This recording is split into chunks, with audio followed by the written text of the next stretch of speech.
आप तो जानते हैं कि दीपावली का पर्व क्यों मनाया जाता है, क्योंकि इसी दिन भगवान राम रावण का उद्धार करके वनवास काट करके वापस अयोध्या लौटे थे। लेकिन फिर भी इस दिन माँ लक्ष्मी की पूजा क्यों की जाती है। राम राम, जय हिंद, नमस्कार। मैं गोपाल गोस्वामी आपका अपने YouTube चैनल से रामचरितमानस ब्लॉग्स में हार्दिक स्वागत करता हूं, अभिनंदन करता हूं।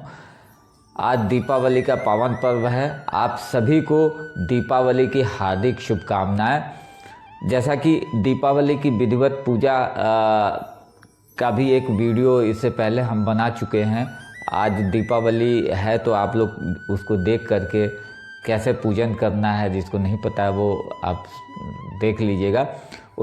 उसमें हमने पंडित श्री अतुल मिश्रा जी का एक बहुत बड़ा साक्षात्कार लिया, लगभग 1 घंटे की वीडियो है। उसमें सारी चीज़ें क्रमबद्ध से बताई गई हैं, किस तरह सफाई से लेकर के किस तरह की कैसी मूर्तियां हमें यूज करना है और किस तरीके से पूजन करना है।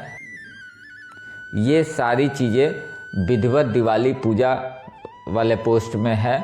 हम उसका लिंक भी डिस्क्रिप्शन में अभी दे रहे हैं, तो आप उसको देख सकते हैं। जैसा कि पंडित जी ने भी बताया था कि आज के दिन माता लक्ष्मी की पूजा क्यों करते हैं, लेकिन फिर भी चूँकि वो वीडियो बहुत लंबा था, हो सकता है आप लोगों ने स्किप करके देखा हो तो ना सुन पाए हो, इसलिए मैं आज आपको ये बताने का प्रयास करूँगा कि आज के दिन माता लक्ष्मी की पूजा क्यों की जाती है, गणेश जी और लक्ष्मी जी की पूजा क्यों की जाती है, जबकि आज का दिन तो भगवान श्री राम अयोध्या लौटे थे। तो इस पे कुछ प्रचलित किंवदंतियाँ हैं। मैं 2-3 किंवदंतियों के बारे में जो है बताना चाहूँगा।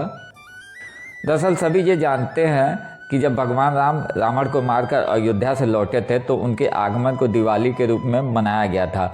लेकिन इस दिन पूजा लक्ष्मी जी की होती है, तो जानते हैं कि आखिर ऐसा क्यों होता है और इसके पीछे की क्या कहानी है। बता दें कि दिवाली के दिन लक्ष्मी जी की पूजा के पीछे कई कहानियाँ हैं। ऐसे में स्पष्ट तौर पर यह नहीं कहा जा सकता कि आखिर इसके पीछे क्या वजह है, लेकिन इन सभी कहानियों से एक ही तरफ इशारा होता है कि दिवाली समृद्धि, रोशनी, उमंग का त्यौहार है। लक्ष्मी को भी समृद्धि के तौर पर देखा जाता है और इस दिन से समृद्धि का आगमन होता है, इसलिए इस दिन लक्ष्मी जी की पूजा की जाती है। भले ही इसके पीछे कहानी कुछ भी हो। क्या है कहानियाँ इसके पीछे, तो आइए हम लोग एक एक करके जानने की कोशिश करते हैं। माता लक्ष्मी ने भगवान विष्णु से एक चर्चा करते समय यह कहा था कि मैं धन, धान्य, ऐश्वर्य सभी चीज़ों का वरदान देती हूँ। मेरी कृपा से ही सभी भक्तों को सुख की प्राप्ति होती है। ऐसे में मेरी पूजा सबसे सर्वश्रेष्ठ होनी चाहिए। भगवान विष्णु ने माता लक्ष्मी के इस अहंकार को जान लिया और इसे तोड़ने का फैसला किया। भगवान विष्णु ने माता लक्ष्मी से कहा कि भले ही आप सुख समृद्धि प्रदान करती हैं, लेकिन किसी भी स्त्री को मातृत्व का सुख न मिलने से उसका नारीत्व अपूर्ण रह जाता है, इसलिए आपकी पूजा सर्वश्रेष्ठ नहीं मानी जा सकती है। माँ लक्ष्मी बहुत निराश हुई और माता पार्वती के पास अपनी व्यथा सुनाने पहुंची। माँ लक्ष्मी जी की पीड़ा को देखते हुए माता पार्वती ने अपने पुत्र गणेश को उन्हें दत्तक पुत्र के रूप में सौंप दिया।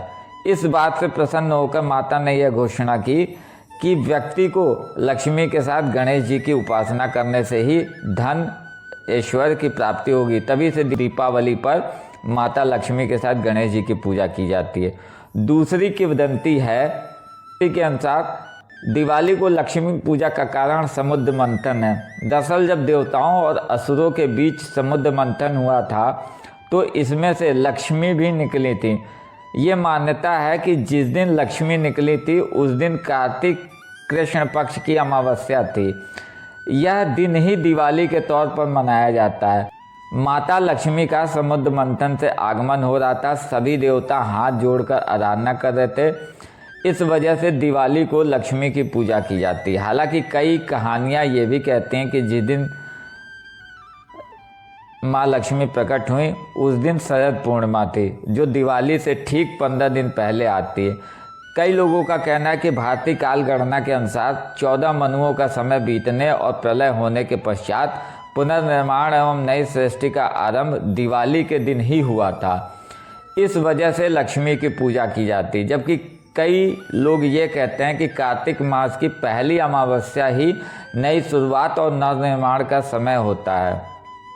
ये कहा जाता है कि दिवाली के दिन कई राक्षसों का अंत हुआ था, जिसमें नरकासुर, बलि आदि शामिल हैं। इसलिए दिवाली को अच्छा संकेत माना जाता है और समृद्धि की देवी यानी लक्ष्मी को पूजा जाता है।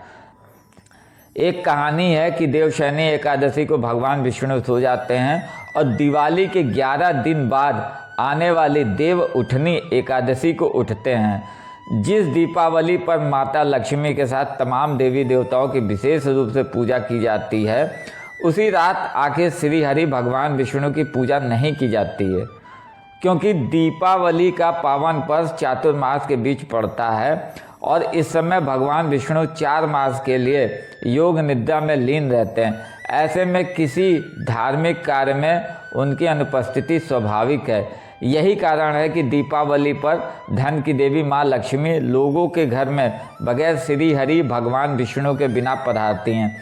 वही देवताओं में प्रथम पूजनीय माने जाने वाले गणपति उनके साथ अन्य देवताओं की तरफ से उनका प्रतिनिधित्व करते हैं। हालांकि दीपावली के बाद जब भगवान विष्णु कार्तिक पूर्णिमा के दिन योग निद्रा से जागते हैं, तो सभी देवता एक बार श्री हरि के साथ माँ लक्ष्मी का विशेष पूजन करके एक बार फिर दीपावली का पर्व मनाते हैं, जिसे देव दीपावली कहते हैं।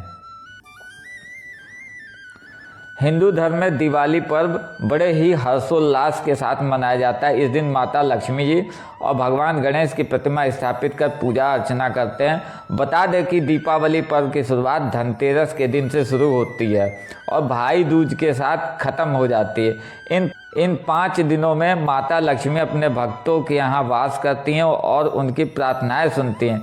किंवदंतियों में इस बात का भी उल्लेख मिलता है कि दिवाली के दिन ही माता लक्ष्मी का जन्म हुआ था, इसलिए इस दिन उनकी पूजा करने से विशेष फल मिलता है। लेकिन इसके साथ भगवान गणेश की पूजा क्यों की जाती है, आइए जानते हैं इसके पीछे का भी छिपा कारण। माता लक्ष्मी के साथ गणेश जी की पूजा